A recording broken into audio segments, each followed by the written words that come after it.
जिसने अपने आप को पवित्र किया और परमेश्वर के सुपुर्द किया और परमेश्वर के जीवन में कार्य करे, वो है दानियल नबी। Hallelujah, hallelujah. दानियल ने खुद को परमेश्वर को अर्पित कर दिया, अपने आप को समर्पित कर दिया उसने।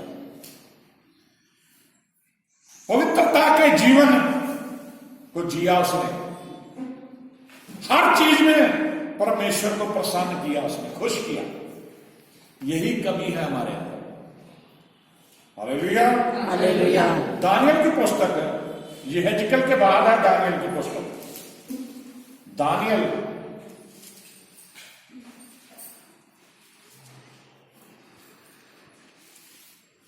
यहेजकेल के बाद दानियल है। दानियल की पुस्तक है, उसका 6 अध्याय है, उसकी 3 से 5 तक पढ़िए।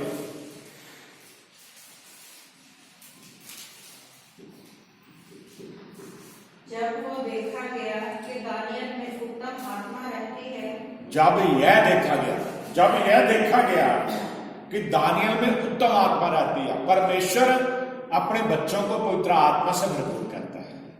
अब जिस समाज में आप रहते हो, अगर आपके काम अच्छे होंगे, अगर आप परमेश्वर के साथ चलते होंगे, तो आपके चेहरे से, आपके कामों से लोग पहचान लेंगे कि वाकई ये परमेश्वर का बेटा है, बेटी है। दानियल जो था वो है, जब यह देखा गया कि दानियल में उत्तम आत्मा रहती है। ध्यान से सुनिए। हाँ जी। तब उसको उन अध्यक्षों और अधिपतियों से अधिक प्रतिष्ठा मिली। परमेश्वर की उत्तम आत्मा उसमें थी, तो जो भी हाकिम थे, अधिपति थे, प्रधान थे, उनसे ज्यादा प्रतिष्ठा उसे मिली, उनसे ज्यादा इज्जत उसे मिली। आप इस दुनिया में रह रहे हो, यीशु मसीह ने कहा मैं तुम्हें दुनिया की पूंछ नहीं बल्कि सर बनाऊंगा। बोलो हालेलुया, हालेलुया, बोलो हालेलुया, हालेलुया। दुनिया की पूंछ नहीं, सर बनाऊंगा। दानियल के जीवन में यह हुआ।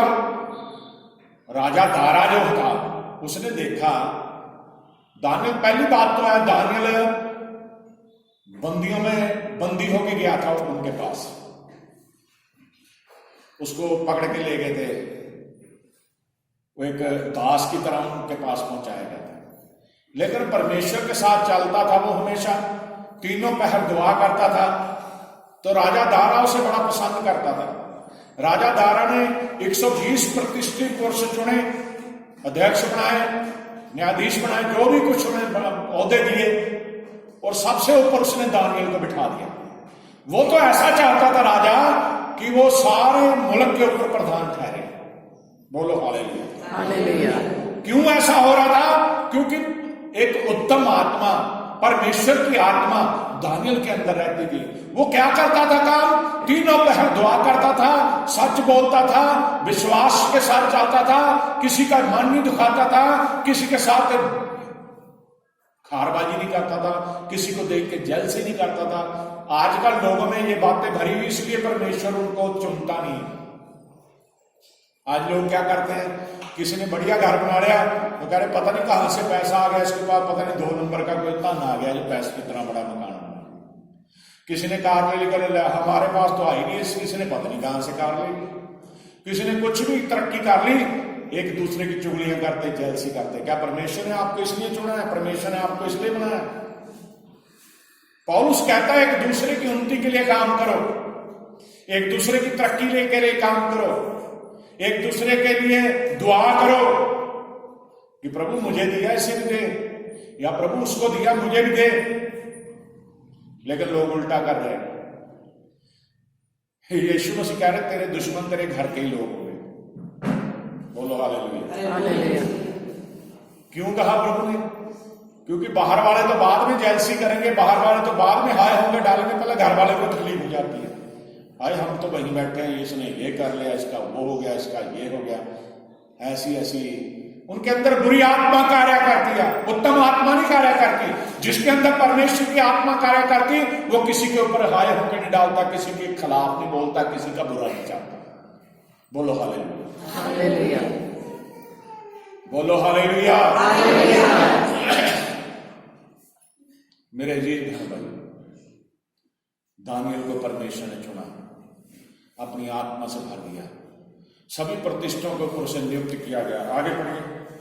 वरन राजा ये भी सोचता था कि उसको सारे राज्य के ऊपर ठहराए। मैंने आपको अभी बताया, राजा ये सोचता था, देखो राजा, मुल्क का राजा ये सोचता था कि इसको सारे राज्य के ऊपर सबसे ऊपर ठहरा दिया जाए। हाँ जी।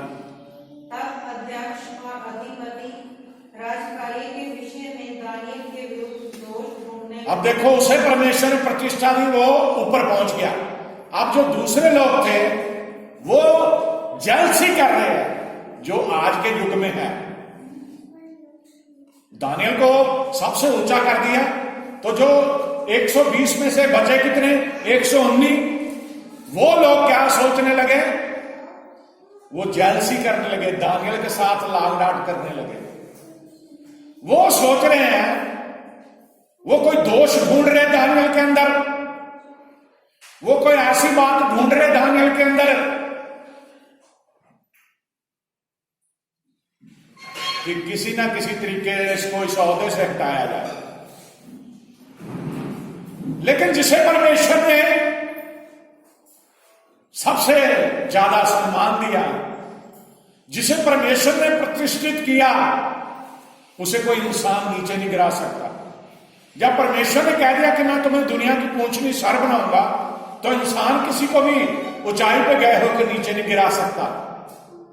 दानियल को परमेश्वर की आत्मा उसके अंदर रहती थी, राजा उसे पसंद करता था, और राजा ने उसे यह तक सोच लिया था पूरे मुल्क के ऊपर उसको बना ऊपर प्रधान बना दूं।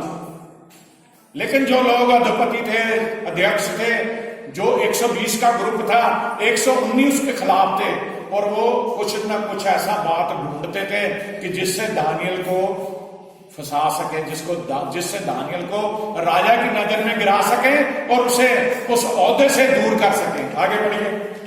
परंतु वह विश्वास योग्य था। हाँ, सबसे बड़ी बात क्या थी? दानियल क्या था? विश्वास योग्य था। आज हम विश्वास योग्य नहीं है। दानियल परमेश्वर के प्रति विश्वास योग्य था, दानियल उस राजा के प्रति विश्वास योग्य था जिसके अंडर वो काम करता था, इसलिए उसे ओहदा मिला सबसे बड़ा। आज लोग चोरियां करते हैं, लोग धोखा देते हैं, एक दूसरे के प्रति बुरी भावना रखते हैं, इसलिए तरक्की नहीं करते। दानियल ने तरक्की क्यों करी? कि वो विश्वास योग्य था, परमेश्वर का भी और जिसके पास वो जॉब करता था उसका भी। हाँ जी। और उसके काम में कोई भूल या दोष ना निकला। वो ऐसा काम करता था, परमेश्वर का चुना हुआ बच्चा था, उसके काम में ना कोई दोष निकलता था, ना कोई भूल वो करता था। हाँ जी। और वे ऐसा कोई अपराध या दोष ना पा सके। फिर वो लोग क्या है, ना कोई अपराध ना दोष उसमें कोई पा नहीं सके। तब वे लोग कहने लगे, हम उस दानियल के परमेश्वर की व्यवस्था को छोड़। हाँ, उन्होंने आपस में मीटिंग लगाई 119 लोगों ने, कह रहे दानियल के परमेश्वर की जो व्यवस्था है उसको छोड़ हम इसमें कोई दोष नहीं डाल सके। हाँ जी, पूरी कर दो इसे। और किसी विषय में इसके विरुद्ध कोई दोष ना पा सके। कोई दोष नहीं पा सकते। अब उन लोगों ने करा क्या? ध्यान से सुनिए। वो राजा दारा के पास गए। अब 120 लोगों को चुना किसने था? राजा ने, और दानियल को सभी के ऊपर बना दिया था। अब जो 119 थे वो भी ओहदेदार थे, वो भी प्रतिष्ठित पुरुष थे, राजा ने बनाए। वो राजा को जाके चापलूसी करते हैं, राजा को कहते हैं, राजा तू जीवित रहे, ऐसा कर कि हम चाहते हैं। वो तो दानियल को फंसाना चाहते थे, इसलिए राजा को ऐसा उन्होंने उकसाया। कह रहे हम चाहते हैं थोड़े दिन लोग, क्या प्रधान, क्या दास, क्या दासी, कोई भी लोग है, ना किसी मनुष्य की, ना किसी देवी की, ना किसी देवता की कोई पूजा नहीं करेगा, किसी परमेश्वर की पूजा नहीं करेगा, सिर्फ तेरे ही पूजा करेगा। ध्यान से सुनना इस बात। अब राजा जो है उस कैबिनेट से बंधा हुआ, जो मंत्रिमंडल जिसे बोल रहे थे उससे बंधा हुआ, वो सोच नहीं सकता था कि ये लोग ऐसी साजिश करेंगे। लेकिन राजे को उन्हें उसी ने उनको बनाया था, उनके हक में सहन करने पड़े। उन्हें कहते ठीक है। उन्होंने ये कहा कि अगर कोई भी इतने दिन जो ठहराए गए दिन है, अगर कोई किसी मनुष्य की, अगर किसी देवी देवता की, अगर किसी की पूजा करेगा, वो शेरों के, भूखे शेरों के पिंजरे में डाल दिया जाएगा, मौत की सजा दी जाएगी उसे। सीधा मतलब राजा ने हस्ताक्षर कर दिए, दानियल को पता चला। अब देखो यहां पे आती है विश्वास योग्य। अब वो नहीं डरा। सोशल मीडिया पे देख रहे थे, एक वीडियो डाली थी किसी ने, एक औरत है, 2 बंदे हैं, उनको पकड़ लिया। यही हिंदुस्तान की किसी शहर की थी खबर, उनको मार रहे हैं। एक औरत मारे जा रही है, बंदे पीछे तमाशा देख रहे हैं और उन्हें कह रहे बाइबल नीचे रखो, फेंक दी बाइबल कई बार उन्होंने, इसके ऊपर थूको, फिर से चाटो। तो वो लोगों से डरते हुए ऐसा ही कर रहे थे, थूक भी रहे थे बाइबल के ऊपर, चाट भी रहे थे, क्योंकि वो मरने से डर रहे थे, क्योंकि वो परमेश्वर के प्रति पूर्ण रूप से विश्वास योग्य नहीं थे।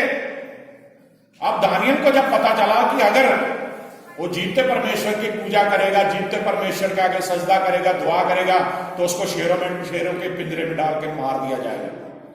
वो परमेश्वर का विश्वास योग्य था, वो नहीं डरा।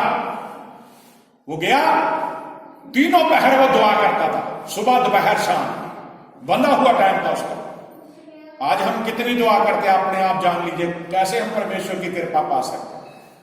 वो उसने यरूशलेम की हैकल की तरफ, जो उसके ऊपर कोठरी थी दूसरी मंजिल पे, उसकी तरफ मुंह करके घुटने टेक के दुआ करने बैठ गया। वो नहीं डरा।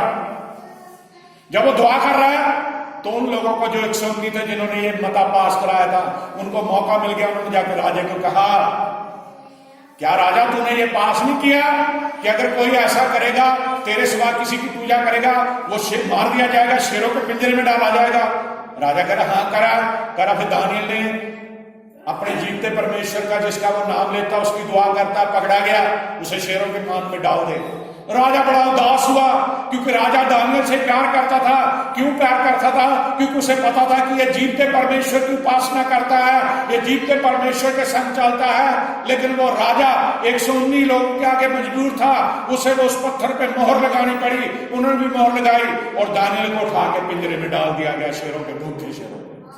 ऐसे भूखे शेर रखे जाते थे कि जब जिस इंसान को गिराया जाता था, वो जमीन पे नहीं गिरने देते थे, फाड़ के खा जाते, हड्डियां नहीं छोड़ते थे। उस दिन राजा रात को भूखा रहा, तड़पता रहा। राजा दारा बहुत भूख से तड़पता रहा, सिर्फ दानियल के लिए। सब सोचता कि एक परमेश्वर को मानने वाले बंदे को मौत की सजा दे दी मैंने। सुबह को वो दौड़ा गया, फटाफट तेजी से वहां गया पिंजरे के पास। वो बड़े उदास मन से आवाजें लगा रहा, दानियल तेरे जीवते परमेश्वर ने तुझे बचा लिया। दानियल बोलता अंदर से, राजा तू जीवित रहे, तेरी उम्र लंबी हो, चिंता न मत कर, परमेश्वर ने अपने दूत को भेज के शेरों के मुंह बंद कर रखे हैं। बोलो हालेलुया। इन शेरों ने मुझे नहीं खाया। राजा ने उसको बाहर निकालवाया और जिन लोगों ने उसकी चुगली करी थी उनको पूरे मुझके में डाल दिया गया और वो शेरों ने उनकी हड्डियां तक नहीं छोड़ी। बोलो हालेलुया।